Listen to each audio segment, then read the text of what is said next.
Morning guys, and welcome back to I Like Our Watches Too, and welcome to a good old-fashioned first impressions video. It's been a while since I've filmed one of these. I've had a watch turn up. Can you tell it's a Tourbillon? Well, actually, I think it's a Carrousel instead of a Tourbillon. There are some subtle differences between Tourbillon watches and Carrousel watches. I'm not going to get into that in this video, but I am going to unbox this watch for the first time and share with you my first impressions. This was sent to me from the Aesop official store on AliExpress. I do have one of their watches already. This is a Carrousel watch that I bought about 18 months ago.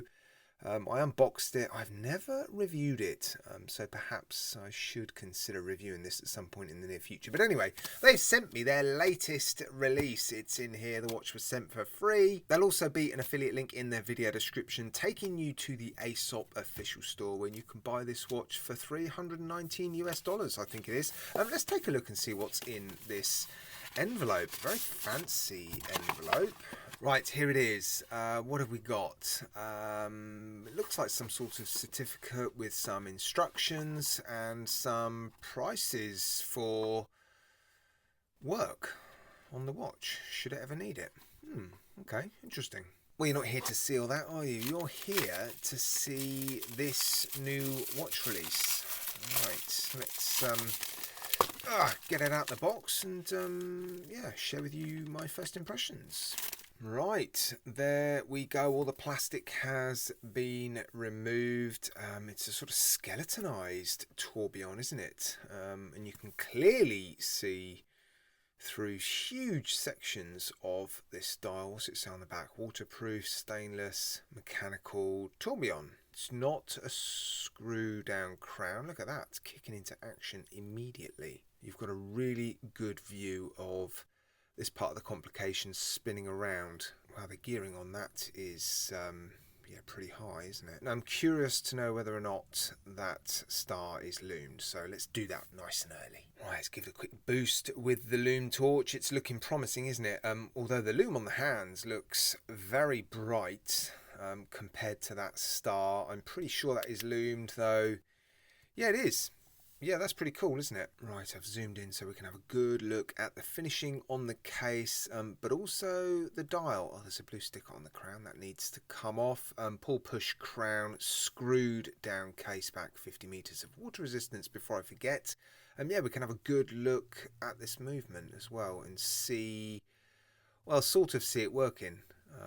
There's not a lot happening really other than the complication at the bottom of the dial spinning around, which is the whole purpose of this movement. It's actually designed to counter the effects of gravity. That was the whole point of Carrousel and Tourbillon watches. Now the finishing on the case looks pretty good, doesn't it? There's lots of little cutouts and sort of little details on the case, some brushing, some polished surfaces.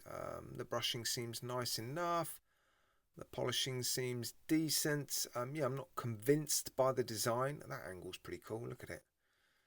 Some interesting angles on the case. Yeah, I'm not completely convinced by the design of this watch. I think I do prefer this more traditional looking watch. It's got some sort of solar system dial on it. Really sparkly and pretty, isn't it? But this one is interesting. Looks like they've put a very similar strap on it to the strap that came on this one, actually. A sort of faux croc print leather strap. Different buckle, though. It's an interesting buckle design. You would poke the tail of the strap through there. Oh, there you go. You've got to stick the sides of the strap under these little sticky out bits, and then you can shut it. It's shut now. Nice. Double pushers, fully polished, signed. Yeah, I'm not convinced with buckles like this. I think they just add, well, size and complexity and weight to what should be a nice, discreet little strap. This one has a more traditional butterfly clasp, which, again, I'm not a fan of, but I think I prefer it to this. But there you go. Interesting, isn't it? Let's get it on the wrist and then I'll wrap it up. Right, here it is then on my 7¼ inch-ish wrist. Now, I think this is one of those watches that looks a little bit better when it's on your wrist. I'm not wild about the design just in general, but not being able to see through the dial, seeing all those big open gaps on the face of the watch, I think has actually improved the overall appearance of it. Yeah, it's comfortable enough. I do think the buckle is a touch thicker and bigger than I would like. I do wear watches on my left wrist and I do write with my left hand. So I have to be a little bit more conscious about large clasps and buckles more than the average person. That's my fault, of course, though. But yeah, it's comfortable enough. I've had a little fiddle with the strap, softened it up. It's now conforming to my wrist better than it would straight out the box. Yeah, let me know, guys, what you think in the comments section. Do you agree with me? Do you think it looks better on my wrist than it does off my wrist and in the pictures? And yeah, what do you think about these tourbillon / carousel movements? Are they of interest to you? I find them interesting, but I still think I prefer this one. That dial is really cool, isn't it? Right, I'm going to leave it there, guys. Yeah, let me know what you think in the comments section. I will come back and review this at some point in the near future on I Like Watches, so you'll see all the facts, figures, stats and specifications, some lovely macro shots in that video.